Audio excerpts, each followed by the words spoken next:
morning. You beautiful people, you. Did you get a new hair bow? I haven't seen the white one before. It's pretty. Yeah. Every time. Oh, interesting. Okay. I think we're good. Weird. Yeah, very. So Jen gets these, I think these are from Lulu, headbands from Lulu, and they always look fabulous. In fact, she turned me on to one in my head. I got a weirdly shaped head, so typically things just fall off. But that one is the only one of the only ones that doesn't fall off. Yeah. They've revamped the fit and like the lining that they use. I just got one recently that's got like a Velcro, not Velcro, like a velvet strip that's supposed to hold. I haven't played with it yet. We'll see. They say it'll hold. They say. Wow. I look crazy with this full coffee. Yeah, I looked over. Yeah, you can't see it, but I was like, I looked they over. can I was see like, it. you gonna burn yourself, girl. Mm-hmm. I put little sippy straws in there too, thinking that I could like, but it's so full that they've disappeared. That's hilarious. Anyhow. Love that. Got him. Anyway, so tell the world about your fit. So Jennifer and I were in her house the other day, and she's like, "There's this machine. I'm not going to get this machine until after this final competition." And then the next couple days, all of a sudden, the machine pops up in her Instagram feed. It was a week later. It wasn't a couple days. I waited a week. Well, because what got me was I got an email from Bed Bath & Beyond. It was like, save 20%. I was like, go! So, yeah, it is made by Ninja. It's a cream-y ice cream maker. You can make gelatos. Cream-y, like cream, I like I. Period, like cream, and then I. Like the iPhone, iPad. Got it.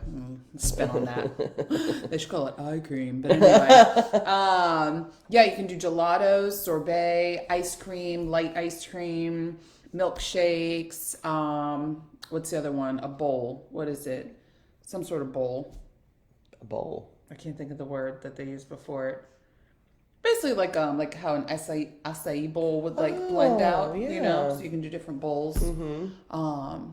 Yeah, so I get ice cream every day. Every single day. And by ice cream, we mean a scoop of protein powder, 45 grams of banana, and water. But it turns out perfect. That's amazing. Well, that's a healthy alternative to ice cream anyway, so that's exciting stuff. I'm like keeping a recipe book, and so post show going ham. You can add mix-ins. There's a mix-in option, so you have to create like an 1.5 inch, opening to the bottom of the pint container. Oh, and they come with pints. So all you do is mix it, freeze it 24 hours, and then poof, put in a little gadget. I love it. But you make an 1.5 inch opening to the bottom, and you can put in whatever toppings you want, like candies, cookies, graham cracker, like whatever.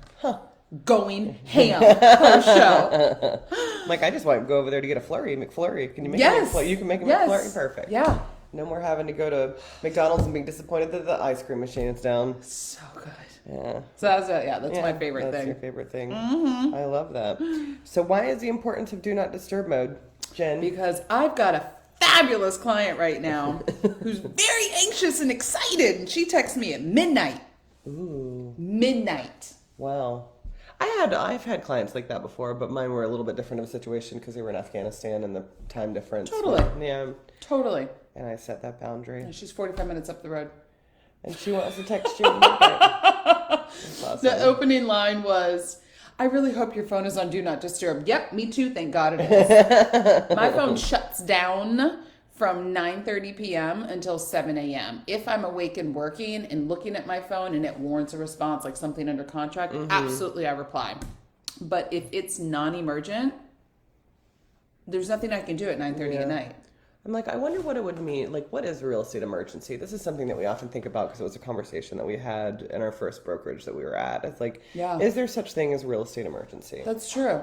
Because what, you bought a car that day and now you can't qualify to buy the house? Well, nothing we can do to fix that at 9:30 at night. Right, nothing we can do to fix that. It's true. House on fire? Call the fire department. Call the fire department, yeah. You got burgled? Call the popo. Right. What is emergency? Yeah, I think the only time that I can honestly say that I've had a house emergency is the little house that we had up in Maryland. Whenever the neighbors called and said, hey, we've already called the cops, but somebody's throwing a house party in your rager inside of your house that's full of staged furniture, and the house was vacant that we just had flipped. Yeah. That was a little bit of an emergency because I had to contact everybody. That I had to contact the owner, I had to contact the police, I had to talk to the neighbors because we were 2 hours away. Yeah. So Something like that. That you was want an in the emergency. works Yeah. for like as soon as the day starts. Yeah. Like fire off whatever messages you need to, make whatever calls you need to, and then immediate follow up first thing in the morning instead of waking up to the dumpster fire. Right. Can you imagine waking up in the morning and then it's like, ah, my house is burned down. What do I do? Yikes. That would be awful. Yeah. So yeah, D&D. Yeah, do not disturb. It's actually funny because we were filming. So the team was filming on Monday, and I was doing a recap video for. We've got a series of 9 videos that we put together over the last 2 days that are going to be released over the next couple of months. And in one of those videos, I am talking, and I have this fancy pants little Apple Watch right here. And so, Why aren't you wearing it? because I didn't want to bang it on the table. I like to make noise and talk with my hands, so I was trying not to bang it. But anywho, so Jen is trying to like frame me for the shot, and like as I'm in the middle of my like teleprompter speech thing that I'm doing, all of a sudden my phone just starts going off, and I'm like, how do you use do not disturb? I don't know how this works because we put it on airplane mode, but Yeah. that didn't seem to No. to be as effective as I needed it to be if you're connected to Wi-Fi. So Yeah. I might be 35, but sometimes I think I'm close to 95 because I don't Thanks. know how technology works. Are half the you time. able to do it from the watch, or do you Yeah. have to do it from the app? No, you can do it. Okay. You can do it from the phone or this thingy, the watch. Okay. But I just couldn't figure out how. No, I don't know these things because I still have a Series 2 Apple Watch that I don't wear. Yeah, I love Series my 2, that's like having an iPhone I 3. love my little watch. It is kind of like having that. Yeah. I still have one of the originals too. Apparently I Technology. can trade it in though. You can. Yeah, That's good. I might do that. We'll see. Yeah.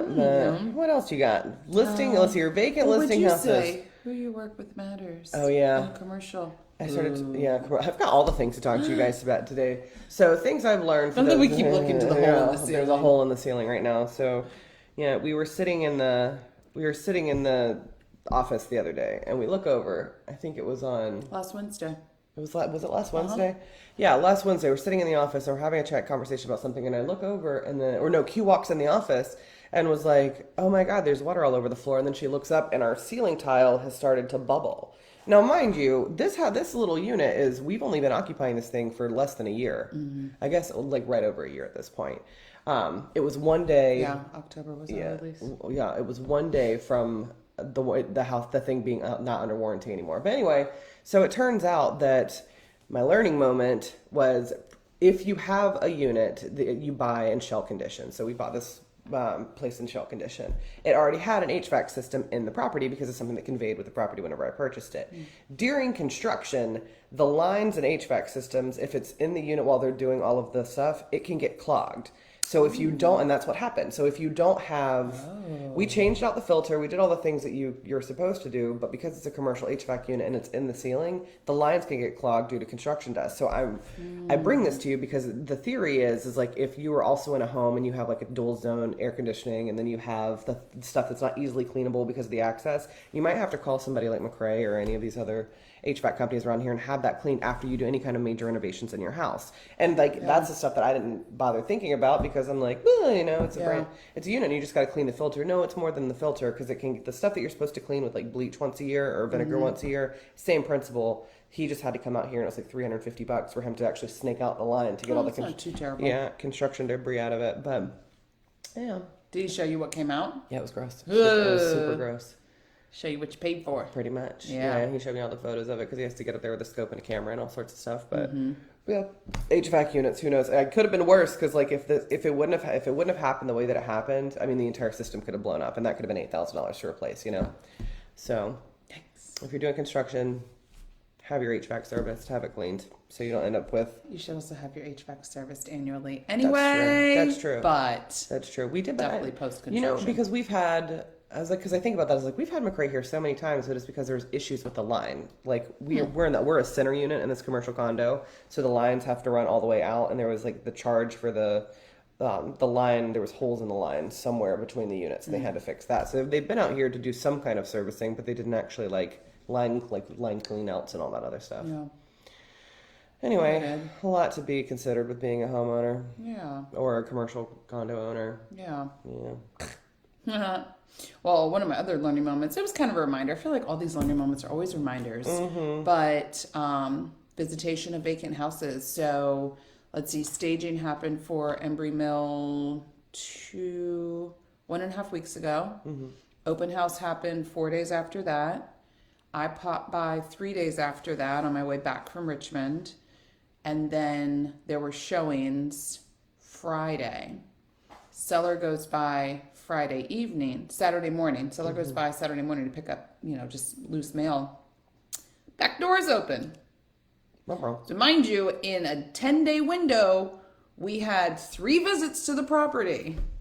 But the showings Friday, one of the agents did not secure the back door. Oh, no. Seller did not go in. He's not an idiot. And, he messaged me, let me know. He said he went around to the front, rang the bell, knocked on the door just in case a showing was happening that we didn't know about for some reason, which is impossible because they have to get approval. There's a combo. Anywho, so I reached out to the last agent who showed it. Fortunately, he was going back that morning for a second showing.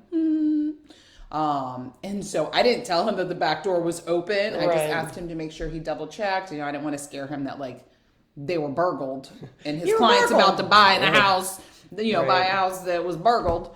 So I kept that part a little hush hush, but let me know if everything's okay when you get there. Back door was not secure all the way. So we just want to make sure everything's fine. Sure enough, everything's fine. He didn't check the door. So reminder as agents and 2 agents, double check every single door when you leave a house. Right. Don't rush out. Just take that extra effort. So that was a little what do we do? Don't want my seller to come back to that. And it sucks because they're out of state. Yeah. And so I didn't want him to feel and he knows that we've been there, but I don't want him to feel that we were slacking on, watching the property. But yeah, I will say over the last couple of months, I've had some really amazing agents. There was an agent who called me about the gas in one of the listings, and that was really cool of them because we were able to run over there real quick and check it to make sure everything is good. So as an industry, there are some really good agents out there who will call you. I've walked into a house in Maryland before where somebody had stripped out the copper piping and installed an HVAC system, which was crazy because they had it was a very fine time that they would have had to do it because they had the open house the day before. We came on a Monday afternoon, so it was either probably in the middle of the night. Yeah. But it's a thought too to start telling sellers when they leave the house vacant and they decide to turn off their surveillance systems. Keep them going.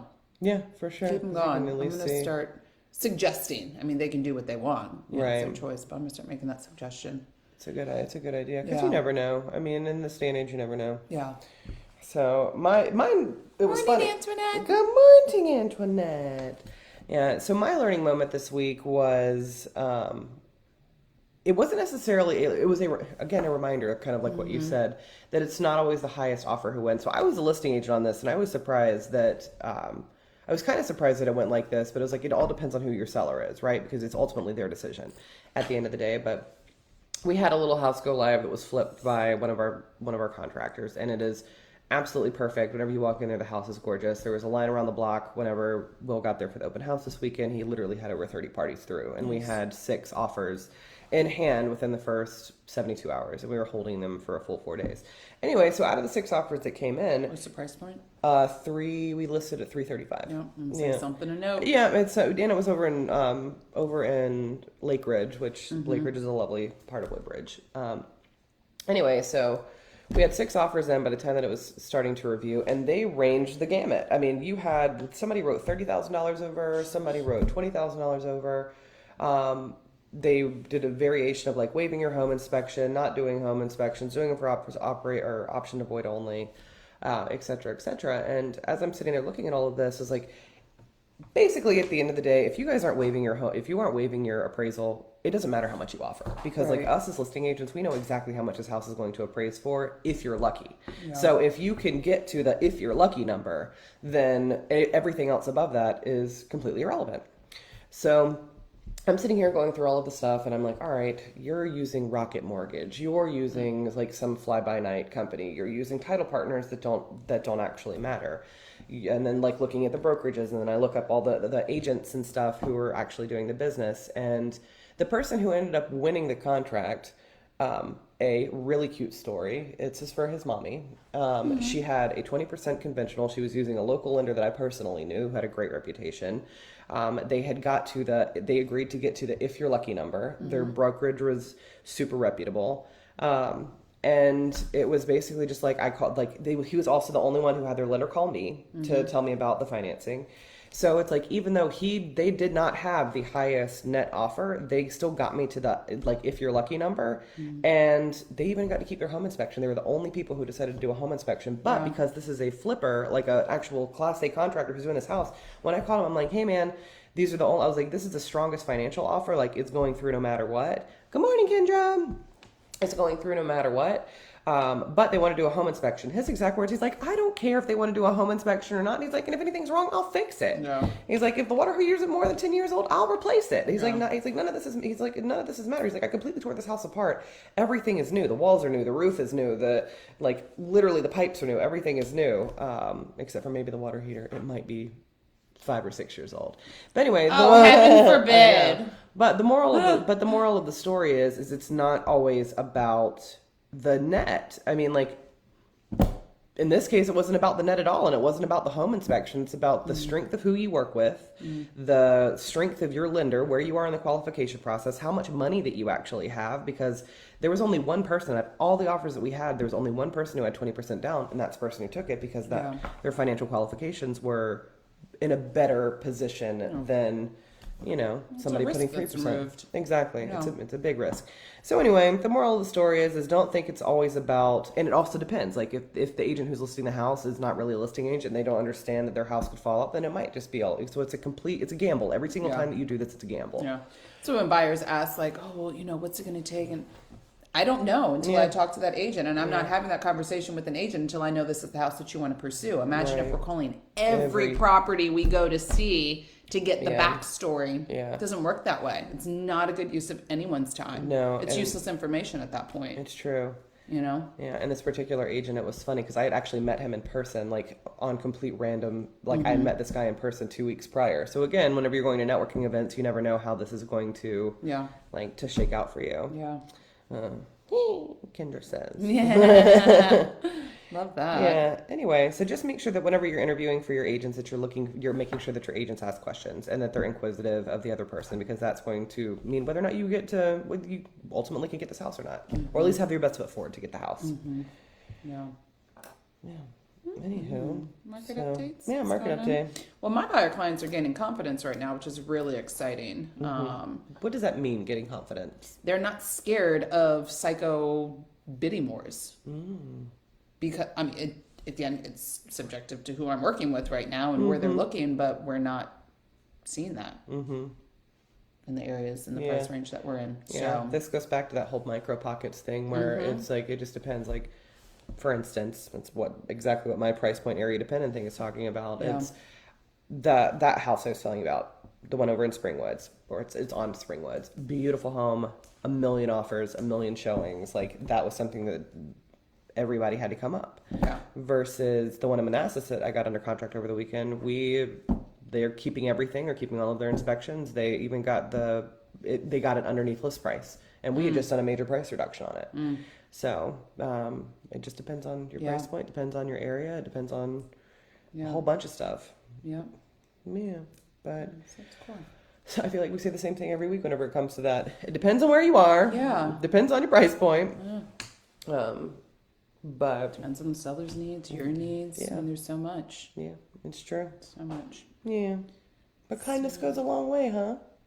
Yeah. One of my buyer clients that recently closed, their young son was able to help. I mean, he's a young man. He's of age. He can drink. But he was able to help another client, a selling client, move some items out of their place. And then, so the seller client who acquired his services to help move sent this raving review of how fantastic he was, just intellectual and great to talk to, just a fun time, hardworking, just really great. So of course I copy and pasted that message and sent it to his mom, and I was like, "You guys are doing a killer job. Thank you. Too many little trap boys running around these streets." So it's incredible to know that people are still raising their kids to have sense and present themselves well. And I was like, he may throw you some curveballs as the parent, but just know he's out there repping you real well.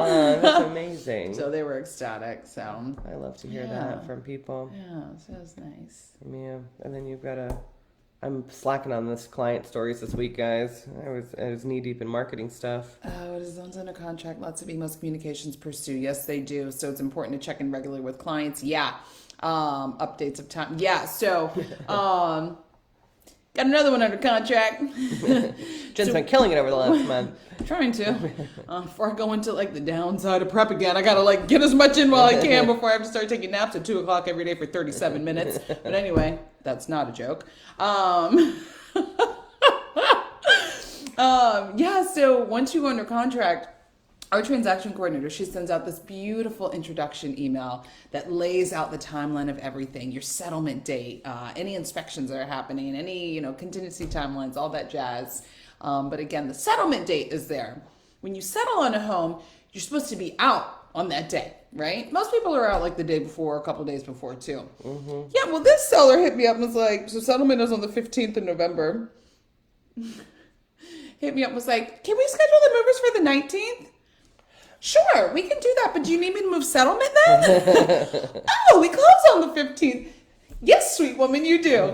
So it's like, even though they're getting these emails, they're getting inundated. And we get that as agents, as your agents. We understand that you were getting inundated with emails from title, from lending, from our transaction coordinator, from our marketing, from our director of operations. Like, there's so much. And then you get us that are touching you too. But I'm reminding myself to still do just like it's gone from just a Monday touch to like twice a week. I send a little touch. And it's just like a group text to, to the clients. How's everything going? What you doing? Right. A little friendly reminder, Yeah.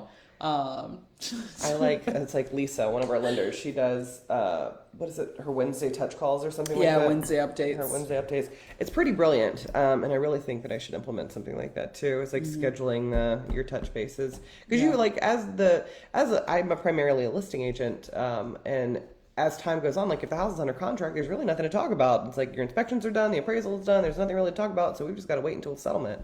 And sometimes it happens really fast and sometimes it doesn't. So just a constant reminder to touch your folks. Yeah. It was cute because when I told her that, she was like, oh, no, I'll move the movers to the 12th. I was like, great. So I'd really rather not start pushing it towards Thanksgiving. We want to get everybody out of there. Out of there. Yeah. Because the buyers would want to get in, get settled for the holidays. They want to get out, get to their new place. For sure.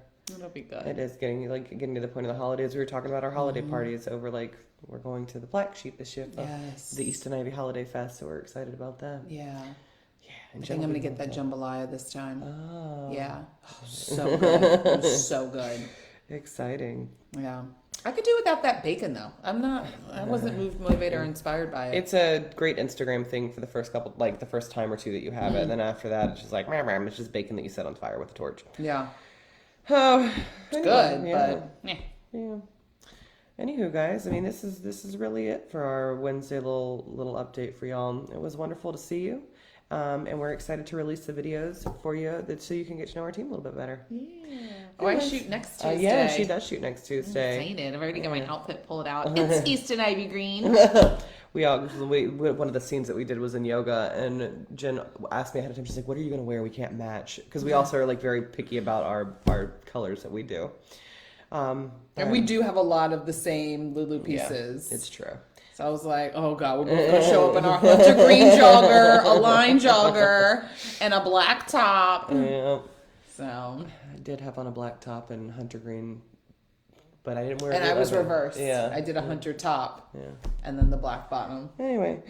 We're excited to release it to you, and we're excited even more to serve your needs. So in the event that you want to buy or sell a house, or if you just have questions about how you want to do it in the future, like if you're looking to have Q or myself come in and talk about what we can do to help you raise the value of your home in the future whenever you are getting ready to buy or sell, let us know. Anyways, we love you. We hope you have a wonderful Wednesday, and we'll see you again next week. Mwah!